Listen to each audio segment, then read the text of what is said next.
Hi everyone, welcome to the first episode of Sin Patron, filmed from my home in the favela Vidigal in Rio de Janeiro. For this first episode I will lay out the motivation behind creating this program before going on to current events in later videos.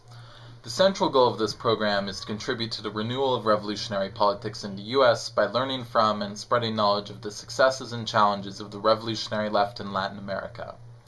This will not be an attempt at a neutral examination or report, or as an academic inquiry, but as a political project the goal of which is to help rearm the left with the ideas and examples which have emerged in an environment of much greater class struggle. Latin America has been the center of many of the most important political events of recent history, from the fall of the military dictatorships to the crisis in Argentina in 2001 to the fight against FIFA and the World Cup here in Rio de Janeiro today. It is also the region where the explicitly Marxist, revolutionary left is the strongest and most well-embedded in the working class. For example, any one of the major Trotskyist parties in Argentina is larger in raw numbers, not to mention in proportional influence, than any similar US organization has been since the early days of the Communist Party. Here in Rio de Janeiro we can point to powerful examples of class struggle from below. Street sweepers recently went on an illegal wildcat strike, from which they emerged victoriously with a 40% wage increase. In the middle of the teachers' union strike, the membership forced through a resolution unconditionally defending the acts of the Black Bloc against the police, acts which at that time include shooting fireworks at police lines and setting buses on fire. My own experience participating in local struggles has been that for me it has raised incredibly the range of what is possible. The left in the United States is coming out of 30, almost 40 years of defeats and, with a few exceptions, an equally long period of political irrelevance. This cannot fail to have had a conservative influence on the organizations and militants of the left.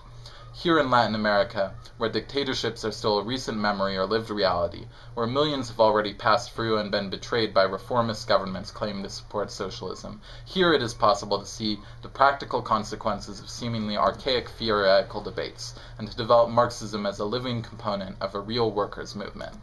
This is fundamentally conceived as a project seeking to make available the experience, organizations, and lessons of the Latin American far left, to present workers' struggles here from the standpoint of a principled and uncompromising dedication to workers' power. The initial focus will be on Brazil, both because it is considerably understudied by the left in the United States and because of its wider strategic importance.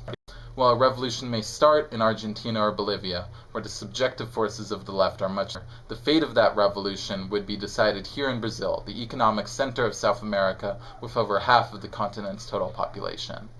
The ambition is to work on and develop coverage of movements throughout Latin America and even the rest of the world, to incorporate theory and history alongside current events in a practical and easily accessible form. The goal is not information for information's sake, but to be able to put this knowledge to use for the task of reconstructing the left.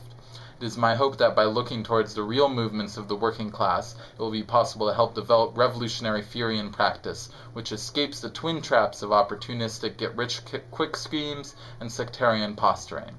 It is my firm conviction that this task cannot be accomplished from the comforts of a university's ivory tower or trapped within the political environment that dominates most of the United States. Revolutionary Marxism is not another academic subject. It is and it remains the theory and practice of international proletarian revolution. Its rebirth and reemergence can only happen linked with the victories and defeats of a resurgent workers' movement, when linked to the struggles of the working class communities of the favelas, barrios, and slums of the world like this one.